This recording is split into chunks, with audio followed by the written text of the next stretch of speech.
ഏതായാലും സമയം 10 മണിയായി തുടങ്ങി. അപ്പോൾ ഏതായാലും ഇത് കഴിഞ്ഞാൽ നിങ്ങൾ ഏതായാലും എന്ത് ചെയ്യാം, നമുക്ക് നേരിട്ട് ചർച്ച ചെയ്യാം എന്നാണ്. കാരണം മൈക്കല്ല അപ്പോൾ പെർമിറ്റ് ഉള്ളൂ. അതുകൊണ്ട് ഇൻഷാ അല്ലാഹ് നമുക്കൊരു മൂലയിലൂടെ ഇരുന്നാണ്ട് ചർച്ച ചെയ്യാം. അപ്പോ ഈ സംഭവം നിങ്ങൾ ലൈഫാക്കുകയാണ്. എന്തിന്റെ കാരണത്താൽ? ഉസ്മാൻ റളിയല്ലാഹു അൻഹുവിന്റെ സംഭവം പറഞ്ഞാണ്ട്. ഏതായാലും ഇനിയിപ്പോൾ അതിന് കൂടാൻ നേരമില്ലാത്തതുകൊണ്ട് ഞാൻ കൂടുന്നില്ല. ഒരുപാട് സംഭവങ്ങൾ ചോദിക്കാണ്ട് വേറെ സംഭവം കൂടി ചോദിക്കുകയാണ്. ബഹുമാനപ്പെട്ട ഇമാം ഷാഫിഈ റളിയല്ലാഹു അൻഹു പറയാണ്, ഇന്നി ല അതബറക ബി അബീ ഹനീഫത വഅജീഉ ഇലാ ഖബരിഹി ഫീ കുല്ലി യൗമിൻ വഇദാ അറദ്തു ലി ഹാജതൻ സ്വല്ലൈതു റകഅതൈനി. എനിക്ക് എന്ത് പ്രശ്നം ഉണ്ടെങ്കിലും അബൂ ഹനീഫ ഇമാമിന്റെ കാനെ കൊണ്ട് ഞാൻ ബറക്കത്തെടുക്കും, അവിടുത്തെ ഖബറിലേക്ക് ഞാൻ പോകും എന്നൊക്കെ പറഞ്ഞിട്ട് അവിടെ നിന്ന് പറയാണ് സ്വല്ലൈതു റകഅതൈനി വജിഅതു ഇലാ ഖബരിഹി. ബഹുമാനപ്പെട്ട അബൂ ഹനീഫ ഇമാമിന്റെ ഖബറിലേക്ക് പോയിട്ട് എന്നിട്ട് വസഅൽതുല്ലാഹൽ ഹാജത ഇൻദഹു വമാ തബഅദു അന്നി ഹത്താ തുഖ്ളാ. ബഹുമാനപ്പെട്ട അബൂ ഹനീഫ ഇമാമിന്റെ ഖബറിൽ ചെന്ന് ചോദിച്ചാൽ എനിക്ക് എന്ത് പ്രശ്നമാണെങ്കിലും അതേ ഇല്ല. പറഞ്ഞുതരാം. അവിടെ തട്ടി ഫഇദാ അറദ്തു ലി ഫൈദാ അറളത് ലി ഹാജത്തുൻ ഫൈദാ അറളത് ലി ഹാജത്തുൻ ഫൈദാ അറളത് ലി ഹാജത്തുൻ. അങ്ങനെ തന്നെയാണ്. ഫൈദാ അറളത് ലി ഹാജത്തുൻ. ഹാജത്താണ് ഫായിൽ. ഓക്കേ ഫൈദാ അറളത് ലി ഹാജത്തുൻ. എനിക്ക് ആവശ്യം എന്ത് ചെയ്താലും ഉണ്ടായാൽ പോരെ, എനിക്ക് ആവശ്യം ഉണ്ടായാൽ ബാക്കി സ്വല്ലൈതു റകഅതൈനി വജിഅതു ഇലാ ഖബരിഹി. ശരി, പിന്നെ ബാക്കി വസഅൽതുല്ലാഹൽ ഹാജത ഇൻദഹു. അല്ലാഹുവോട് പ്രാർത്ഥിക്കുന്നു. അൽഹംദുലില്ലാഹ് ഖൈർ. അവരെ മുൻനിർത്തി. അതോട് കിട്ടി. വജിഅതു ഇലാ ഖബരിഹി. അവിടെ കാണാൻ പോവുക. മുൻനിർത്തിയ അവിടെ കാണാൻ പോവുക. സിയാറത്തിന് പോവുക. അല്ല, ബഹുമാനപ്പെട്ട അബൂ ഹനീഫ ഇമാമിന്റെ അപ്പൊ അതിന് മുന്നേ പറഞ്ഞു ഇന്നീല അതബറകു ബി അബീ ഹനീഫത.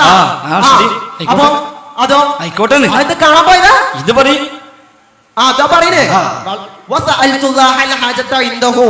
അവിടെ വെച്ച് ഞാൻ അല്ലാഹുവോട് ദുആ ചെയ്യും.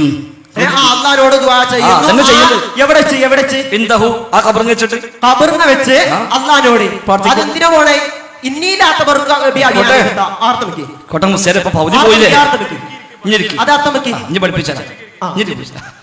അതായത് അപ്പഞ്ഞ് മമ്പുറത്ത് പോയാൽ അള്ളാഹുവോട് പ്രാർത്ഥിച്ചാൽ മതിയല്ലേ കിട്ടിയത്? അതല്ലേ കിട്ടിയത്? അത്രയേ ഉള്ളൂ. അവിടെ ഏറി വന്ന് അവിടെ പോകാം. എന്തിന്? സിയാറത്തിന്. എന്നിട്ട് എന്ത് ചെയ്യാ? അവിടെ പോയിട്ട് അള്ളാഹുവോട് പ്രാർത്ഥിക്കണം.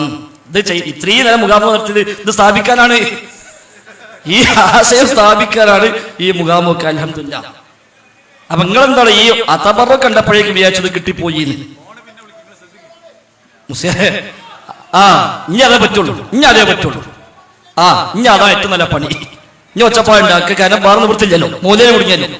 അപ്പൊ മുസ്ലിയാർ ഇനി നിങ്ങൾ നല്ല ആത്മാർത്ഥമായിട്ട് പറയാം. നമ്മൾ സമയതരം കഴിഞ്ഞല്ലോ. അല്ലെങ്കിൽ ഇരിക്കും.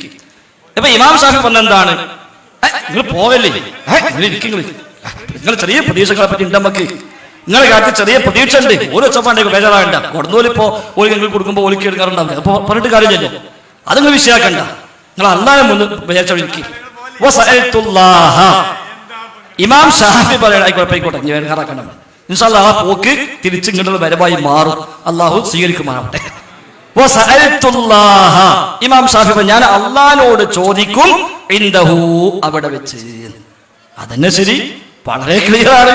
അപ്പൊ അവിടെ പോയാൽ അവരോടല്ല തേടേണ്ടത്. അപ്പൊ അല്ലെന്താ മുഖാമുഖം നല്ല സമാപനായി. മുസ്ലിയാർ തന്നെ ഷാഫി ഇമാമിന് തെളിവായിട്ട് വന്നിട്ട് പറഞ്ഞു ഇനി പ്രാർത്ഥിക്കേണ്ടത് പഠിച്ചവനോടാണ്. നമ്മൾ ഇതുവരെ പറഞ്ഞിപ്പോ എന്താണ്?